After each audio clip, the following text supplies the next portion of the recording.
Hello, LinkedIn and my Facebook group and maybe even YouTube. I don't remember where I'm sending this today other than LinkedIn. In case you don't know me, I'm Beth Granger. I'm a trainer, consultant, and speaker working with, well, that's what happens when it's live, working with organizations and individuals to help them unleash the power of LinkedIn and networking. And I like to go live and introduce you to interesting people that I know and have conversations that interest you, inspire you, make you question. So today I'm very excited. Oh, by the way, if you're here with us live, please comment, let us know you're here, share this out so other people can join us. And if you're watching on video, on replay, same thing because we'll get the notification. My guest today is Jeffrey Shaw. He's the host of a top-rated podcast and author of a book with the same name, The Self-Employed Life. And I'm self-employed, so this is a topic very, very close to my heart. He also believes, and I'm going to read this so I get it right, the world can be changed by business owners who create the lives of their dreams and improve the days of their customers by making them feel seen, heard, and understood. Love it. Welcome to the show today. Hey, Beth, I'm so excited to be here with you. Yeah, and I made up that what I believe thing just for you because it was a great question. And it's like, well, that's what I believe. So I wrote it out. And I, so it's not I part of my normal bio, but I kind of like it. it may become. Yeah. Put it in your Clubhouse bio, add it to your Twitter bio. So many things that we can talk about. Um, Something I was curious about actually in looking at your profile on LinkedIn. Have you always been self-employed? I have been. Yeah. And it's fun. Beth, honestly, it didn't occur to me how rare that was until I was literally at dinner with a group of speakers in September of 2019. That I happened to mention that I've never had a traditional job, that I had been self-employed. I've never received a paycheck from anybody else. And one of the other speakers said, "Is that part of your talks?" And I was like, "No." She said, "That's really unusual. Like you should talk about that more." It just never occurred to me, right? Because it's been my reality. And I share the story in the book how I started at 14 years old selling eggs door to door. That in itself is an amusing story. And then by age 20, I was a professional photographer. I'd gone away to photography school. By age 20, I opened up my photography business. And 37 years later, do the math, you now know how old I am. But 37 years later, here I am. I mean, I still do very little photography, but over the past 12 years, I've been transitioning from photography to coaching and speaking and writing books. But it never occurred to me how unusual it is that one would have a life where they've never had a traditional job. I believe that it is. And the interesting thing is that path, that journey that you've taken, because part of being self-employed, one of the amazing things to me is that you can shift and move and adjust based on either your interests or the market or your clients. I've had clients invent services for me that I never thought to provide. 100%. Yeah, and it's all of the above. I mean, for one, I've always run my business with the idea that I was going to craft a business based on how I wanted to live, which is why when I talk about like what do I believe in, I really do believe that we should create the life and business of our dreams. But for me, life has to come first. I live in Miami now. I've lived here for 6 years. I'm from Manhattan. I thought you'd be taking me out of my apartment in New York City feet first. Like I didn't think I'd ever leave. Came down here for 3 months 6 years ago and never left. I hung on to my New York City apartment for 8 months because I just couldn't believe I was making this decision. You know what that's like 8 months of extra rent. But I just couldn't believe I was moving. But it really came down to lifestyle. I'm like, I really like the lifestyle here. And I recognized that I needed a different lifestyle than what I had lived for so long. Because while New York City makes you think big, which I love, at this point in my life, in service to other people, I needed to take better care of myself. I needed to live somewhere where a walk on the beach would ground me, where I could travel, get home from a speaking gig, and have 2 days home and be refueled to go back out into the world again. So to me, lifestyle, how I wanted to live has always driven my decisions. So it's all of the above. It's how you want to live. it's geography, and by all means, it is paying attention to market shifts, how your clients, their lives change. And of course, that's we're at a big pivotal point now after the Yeah, pandemic. I mean, we had to pay attention to how people's lives and values have shifted in order to figure out how we can best serve them. I love that because I definitely did not start out that way, but have become where lifestyle is incredibly important. I Yeah. think even over this past year, I found an amazing work-life balance that I do not want to give up. Yeah. I, So yeah. looking at Isn't my calendar, right? right? So many people are, I mean, it's going on across the board, right? That's why, people are struggling with, they don't know if they want to go back into the office. I mean, as a speaker myself, and I know you are as well, I don't know how. I may pull back on how many gigs I want to do and be just more particular. And I got an offer to speak last week for an organization that I'm a huge fan of. They didn't have the budget, and I had to muster up the strength to say that getting on a plane these days just has too much risk. I need my full fee, right? It's not just a health risk. It's the likelihood of getting stranded in another city for an extra 2 days away from my office. How is it going to disrupt my coaching client calls? So with all that risk, it was just not going to be willing to do it. And the upside of this, Beth, is I think it'll teach a lot of people the lesson of their value. And free just doesn't seem to, I mean, speaking for free because it might give you credibility, whatever it might be, has a whole different sense of value these days. So I think there's a lot of wonderful lessons about lifestyle being developed from this, as well as how we can serve people, what they're needing and what they're looking for. Absolutely. Absolutely. And to piggyback off of what you just said about speaking for free, a very wise woman once said to me, you have to get something of value when you speak. It doesn't have to be money. Yeah. So there have been, there are definitely creative ways. An idea I gave somebody just this morning actually was get a sponsor. Yeah. So the organization isn't paying for it, but the sponsor is paying for the Correct. speaker. Yeah. And same thing with books. I mean, if somebody can't meet my fee, we say, well, as an organization, can you buy 500 books? Because often the book budget comes out of a separate budget. So, and like I said, and there are definitely organizations that you're eager to speak at because of what they represent in the world, or the type of work they're doing. So let's talk about this whole thing. So you've always been self-employed. Um, what made you focus on being self-employed as a niche? How Hmm. did that happen? Oh gosh. And it was, I often refer to myself today as Jeffrey 4.0. And it's actually something I'm working on and trying to help other people, because you realize that we go through so many iterations. And yes, we're always on the path of looking for clarity. But every self-employed person I've ever asked, particularly those that kind of went from corporate life to self-employed life, and I've asked them, well, how similar is your business today from where it started? And most often it's like barely an inkling, like where you end up. And because so there is an iterative process that we have to appreciate. Like we're going to go through some iterations. So I feel like, a lot of ways I've been circling around it. I used to refer to myself as being for entrepreneurs. It was actually, again, in some ways, the pandemic that really grounded that I'm for self-employed business owners, because I had started the concepts of the book in fall of 2019.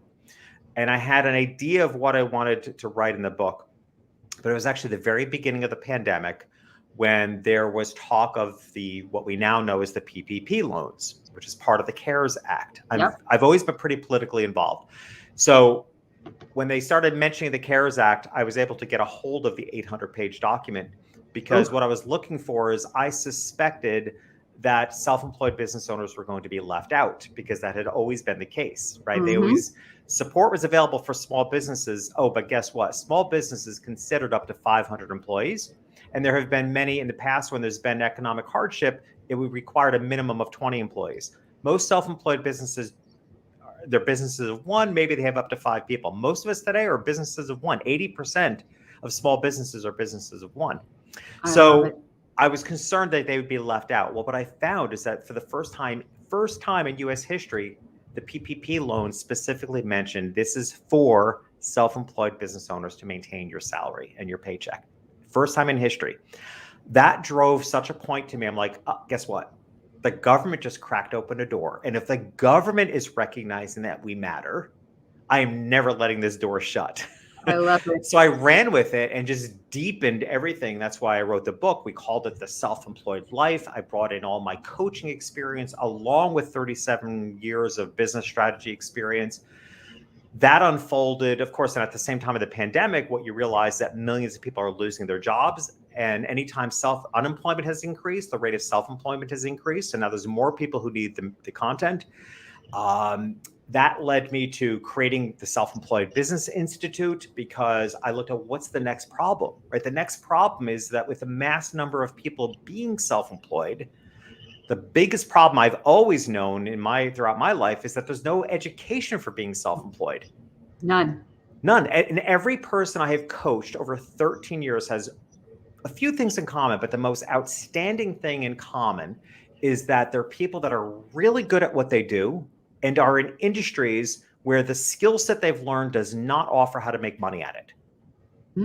Photography, coaching, speaking, designers, like many landscapers, not only many of industries that I myself have been in, but every one of my coaching clients have come to me for coaching support for the past 13 years because they're super talented at what they do. No one has ever laid out a plan for them to make money. So they've been figuring that out on their own. Yeah. And there's such a unique way of being in business when you're self-employed. It is unlike traditional business in many ways. One is that, for example, the old adage in business that it's business, don't take it personal, doesn't work for us. It's all personal. And not only do we take the work that we do personally, it's personal because how successful you can be is relative to your personal development. Yeah. Right. And your comfort level with everything about it. I remember when I first started and I'd go to a networking meeting or some event and introduce myself and I'd say, oh, I have my own business. I didn't believe it. Not at first. And I remember when I said it and believed it. It's a very different, it's an empowering thing. And there's so many people now, considering maybe they don't want to go back to the office, or maybe they want a different lifestyle, or for whatever reason, they're considering starting a business. Yeah. What would you say, what one piece of advice could you give somebody if they're considering making this leap? Yeah. Oh gosh. I just posted something on Facebook, which has stirred up a little bit of heat, but in a good way. I mean, most people, one person was sort of put off by it, but I started off by saying, this is going to be a gut punch, right? Because the advice, as a leader, like there's that advice that you want to say, but you've been holding back from saying it a little bit. And I just decided to let loose because getting people the support they need is so incredibly important to me right now, particularly because so many people are going into business for themselves. I don't want to hear a statistic in 5 years. Like right now, we're looking at statistics that self-employment is growing at a record rate. I don't want to hear a statistic in 5 years about the rate of failure of those businesses, right? I don't want to hear it. So I want to solve that problem. And the root of the problem is there's a lack of education. So the gut punch social media post that I post out is like, I've been studying people my whole life. Certainly as a coach for the past 13 years, here is a distinguishable difference between people that are successful self-employed and those that aren't, whether you're silo-minded or not. Ooh. Right? It is a distinguishable difference. People that believe and what I mean by silo-minded is they're trying to stand on their own. Okay. So people that try to do everything themselves, they need a better website. So they try to fix their website themselves. They do their own bookkeeping. They don't hire. Here's the biggest problem. It's not about delegation. I think on the surface, it sounds like delegation. Here's the problem. Often these business owners I'm referring to are experts at something. If you're not willing to hire experts in fields to help you in your business, and you're expecting people to hire you for your expertise, there is an internal conflict that is actually stopping your success. It's so much bigger than delegation. Think about the inauthenticity of it. How can you be in the world as an expert, trying to convince people to hire you for your expertise. But meanwhile, you're not willing to hire the web designer. You're not willing to hire the bookkeeper. You're not willing to hire the coach because you want to do it yourself. That's what I mean by Oh, silo-minded. And it is that's interesting. incredibly prohibitive to your success. Well, so if you're watching us live, or if you're listening or watching the replay, what do you think about this? If you are in business for yourself, take a look at yourself for a minute. Yeah. Where do you fit? Are you silo-minded or not in the way that has been described? Curious about that. And I do see we have Stephen joining us. He has a painting company, and right, that's a skill that I can paint pictures on canvases, but I'm actually thinking of getting my plate done, and Yeah. I'm not doing it. I want it done perfectly. Absolutely. And I mean, that's a great example. Like how many of us would actually think we can paint our house? Well, maybe some of the interior walls, but exterior, I mean, who do you think? I'll give you I want to offer also an example of who is not silo-minded. Like what I do, Yes. I work with a lot of financial people. I think it helps to understand the difference. I work with a lot of people in the financial industry. They're bookkeepers, accountants, financial planners, retirement planners. The reason I work, and this is how I learned this, was from this industry, because they hire me. They hire me for brand messaging. They hire me for coaching. They join. We have several of them in the Self-Employed Business Institute. The reason is bookkeepers, accountants, and financial planners are used to being part of somebody else's ecosystem. They're used to being part. That's why they're not silo-minded. They're used to being a part of, Stephen just said he hired a web designer. They're used to being a part of other people's ecosystem. Therefore, they're eager to hire people, professionals, and experts to help them. That's the difference. And as a photographer, I've been in the creative industry for decades. Creatives have a really hard time hiring other experts. They're creative problem solvers, so they try to create and solve all their problems on their own. Well, and they're Ben, hesitant to hire experts. you just told my story, because I actually started my career 100 years ago as a graphic designer. Yeah. When I went out on my own without a business plan, I just did a lot of everything that I could do, whether it was website strategy, social media, strategic plans. The focusing on LinkedIn and networking came later. I narrowed things down over time. Yeah. And it was funny because when I'd worked in corporate, I'd had 40 people reporting to me. I could delegate, no problem. Yeah. But letting go of something, even if it was something I didn't know how to do, felt funny at first, because it was my name on the door. Yeah. And I was scared. It was a frightening thing. Yeah. And I had someone tell me something really wonderful. They said 2 different techniques. One was to make your perfect organization chart for your business, and put your name in every spot, and then look at which ones to get rid of. But the other that I really like was make 3 lists. Things you don't know how to do. So I'm not a bookkeeper. I'm not an accountant. Yeah. Things you don't like to do. Yeah. And the soul searching one, things you're not good at. Yeah. And those are the kinds of things. Focus on your expertise, your brilliance, area of brilliance, right? Yeah. So I think what I think is so important for people to understand, which I've actually never heard anybody bring up the point, which is like I said, that's the gut punch advice I've been wanting to say for so long, is that yes, a lot of us get the message of delegating. A lot of us have heard the idea, like all those things you mentioned kept you from being in your zone of genius. Okay. So there's a way in which we know that. What I think is more of an insidious problem. Say in my book, The Self-Employed Life, what I teach is what I call the self-employed ecosystem. And I call it an ecosystem because it consists of 3 parts. But I call it an ecosystem because it's a very holistic approach to business. When there's something off in the ecosystem, just like when there's something off in an ecosystem in nature, it can kill the whole ecosystem, right? So I think of that as an invasive species. The invasive species here is the internal conflict. It's not really the delegating. It's not the desire to be controlling and because your name is on it. The invasive species here is the internal conflict that you're trying to convince people to hire you for your expertise, but you're not willing to hire people for their expertise. I love this. I'm typing. That's the mindset that you don't even you don't realize, like an invasive species is. You may not even know it exists, but it is causing you to not step into your full level of success. I love that. I'm going to go back after this conversation to put that as a key takeaway in the text Yeah. that goes along with this live broadcast. Wow. So that's, yeah. I know, it's sensitive. I told you it was a gut punch because Now, people don't now, want to hear it. Yeah. now talk, there's, I think, a challenge, especially when somebody's going off on their own after having been in corporate, is where to begin. They may Mhm. not be able to afford to just outsource everything and bring in experts for everything. Where do you suggest they begin? Yeah.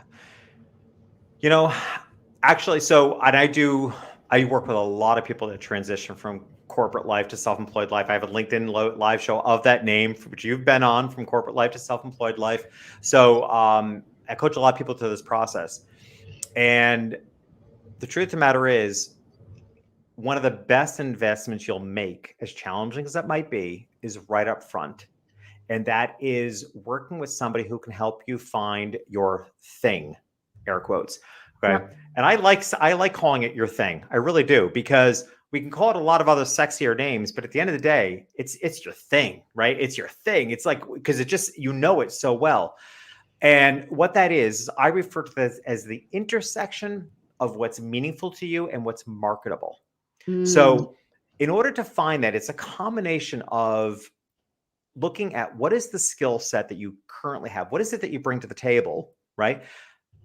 With full awareness that what you're trained in, what you're educated in, and what you've been doing for the past who knows how many years, you may have grown to hate, right? It may be exactly what you want to get away from, but in knowing what you want to get away from can be a strong indicator of what you want to go towards.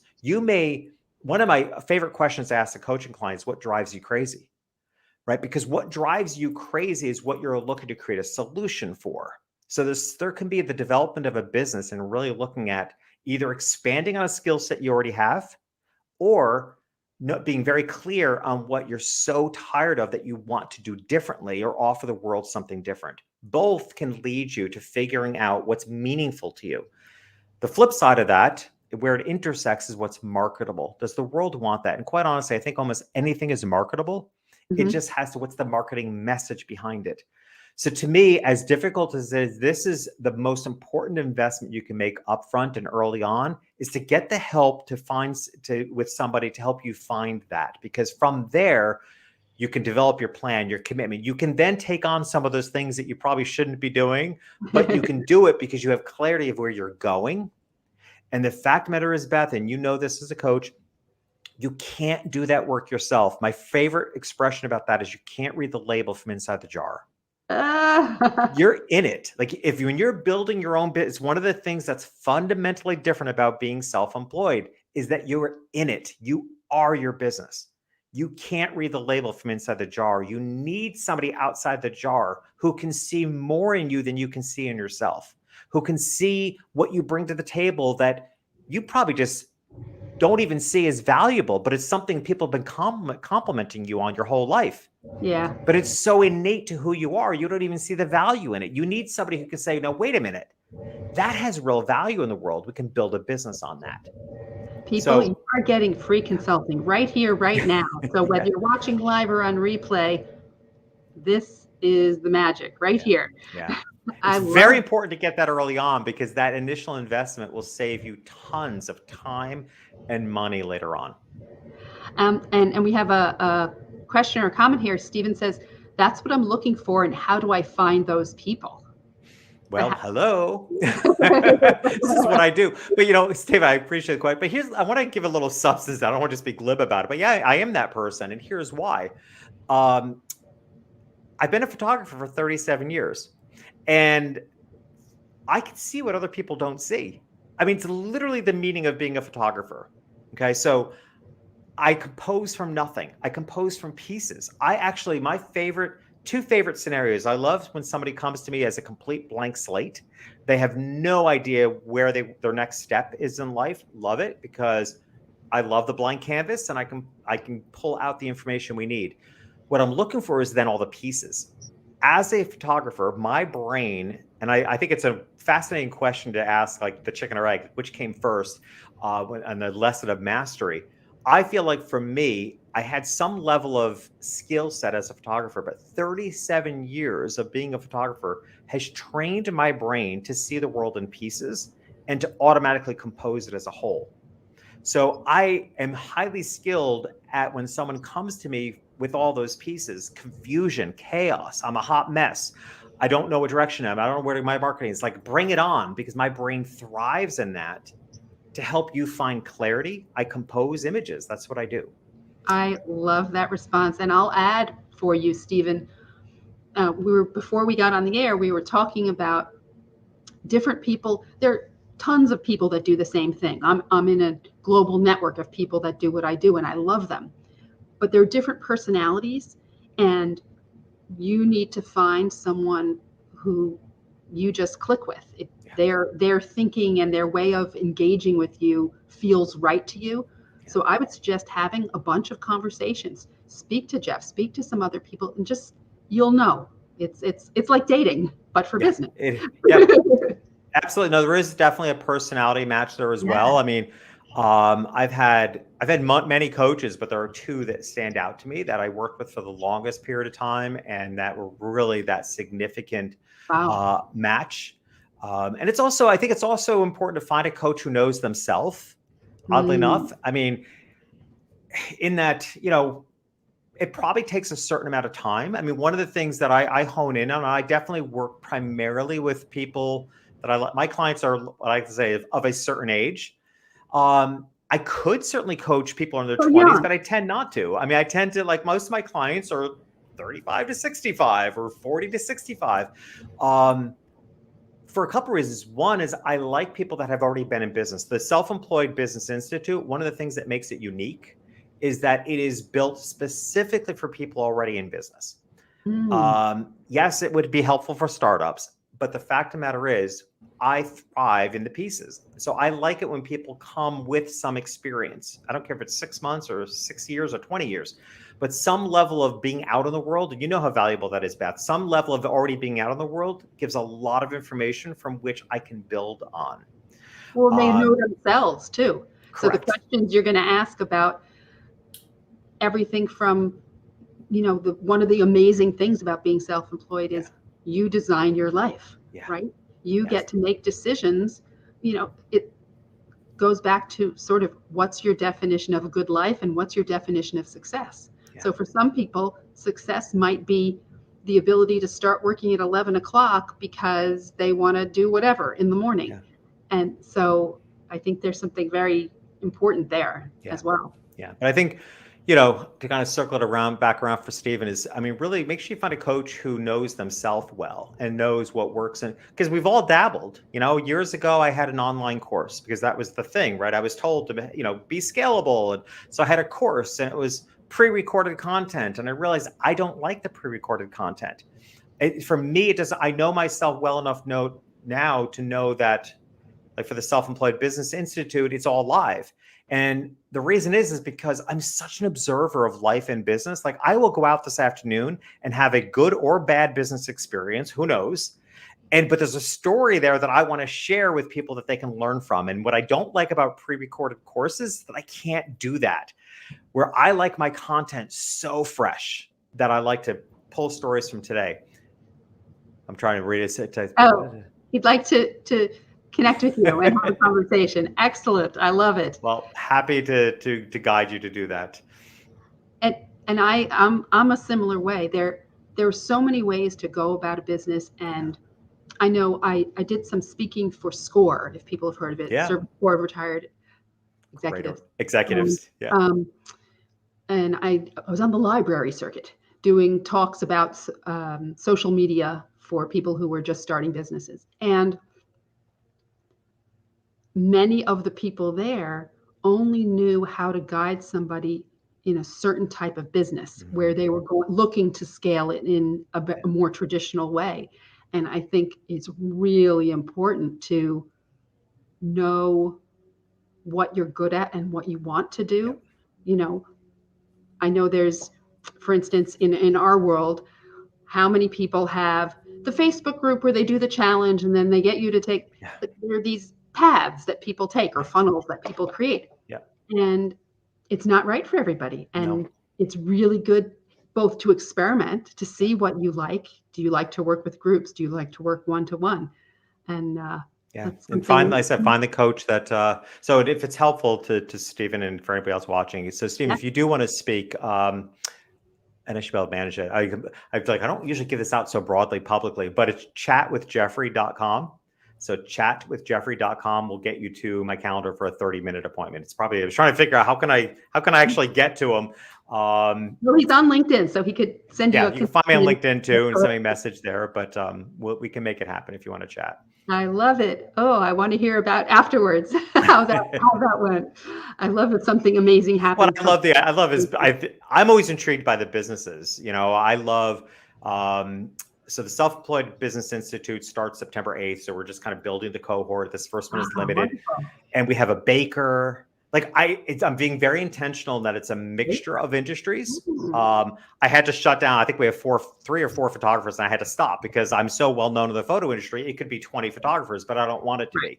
So we've got a baker, we've got people in the financial industry, landscaper, really interesting. Somebody in direct sales in cosmetics from Italy.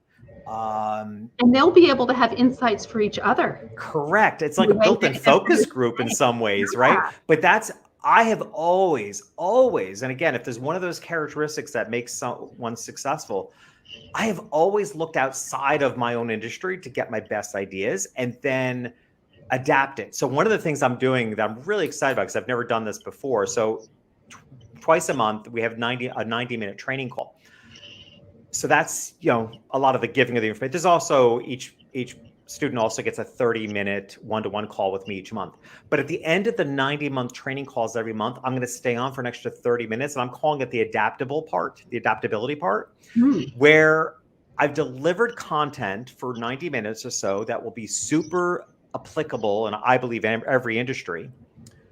But I'm going to stay on the extra half hour to help anybody who needs it to say, well, how can I use that in my specific industry? Because I know that it can always be done. As a speaker, how you kind of have you go down the middle of a talk, but you can tweak it for all different industries. So everything's, what is it? Marie Forleo says everything's figure-outable, right? And it is or figurable. I think she says figure-outable, but it just needs to be adapted in a way that it can fit the different. But that to me is where the juice is, because that actually is what makes you stand out. That's what makes you different from the norm. It's what makes you different from everybody else in your industry, is your ability to learn from other industries and make it your own. I love that. And I think we've been talking already over a half an hour, and we could go on all day, but I think I do like this stuff. It's so much fun. Right. It's so much fun. I would say, you've given people a lot of things to think about, whether they're already self-employed and it is a roller coaster ride at times. So maybe they're in a place where the idea of, wait a minute, hiring, that one thing you said about hiring experts, that could change somebody's course of their business right now, today. Probably will. Mm-hmm. And the conversations about getting started and how to get started, so valuable. And I just want to thank you for joining us and sharing your insights. It's wonderful. And again, if people want to get in touch with you, they can find you on LinkedIn. There's so many ways to find you. So that's great. I try to make it easy, right? That's one of the goals. Not hard to find. What we do. I know I have a lot of, when I work with sales teams, they'll say, I see you have your phone number right on your LinkedIn profile. Should I do that? And I said, it depends who you are. Do you want people to call you? Exactly. Do you want the business? I'm always frustrated. One of my big pet peeves is how difficult it can be to pay some businesses. Like that, you should make that really easy. Like there are multiple ways to get paid and make it simple. I love it. Oh, well, this has been so much fun. And maybe you'll come on in a few months. I want to hear about how the cohort goes, the one that starts next month. Yeah. Very exciting. And any last thing you want to leave people with? Oh, gosh.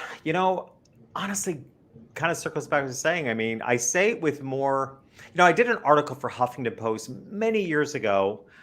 The title always stood out to me because I love the idea of it, which is, do you show up salesy or committed?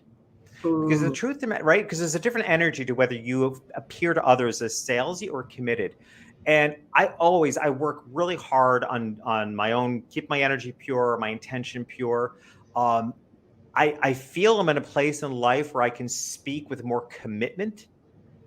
And to answer your question, it's like I want to get the help, right? I feel like I can say that now in such purity that I'm not just trying to sell you on my services. I'm not but get the help, because I've been studying this long enough to know that the distinguishable difference is between people that are silo-minded, trying to stand on their own, or people that bring in not just experts, but that group learning, like interacting with all the other people in the industry. Then you're not silo-minded. It's one of the, loneliness is a real problem in self-employment. And it certainly has been over the past year. I had on my podcast, I had an author who wrote a book called The Cure for Loneliness.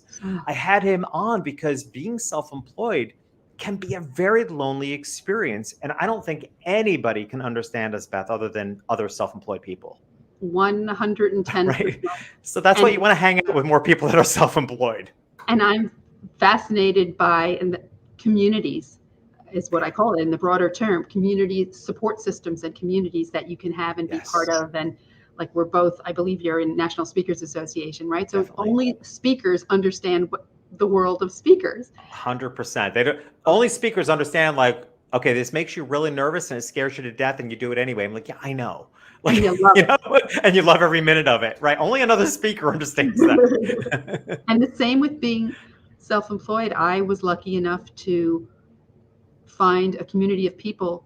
They knew I was starting a business before I did. Yeah. They truly did. So, well, believe this has been great fun. Have Likewise. a great rest of the day, and I look forward to speaking with you soon. Everyone, if you're watching on replay, feel free to give us comments. We'll come back and reply to them. Bye-bye, everyone. Bye, Beth.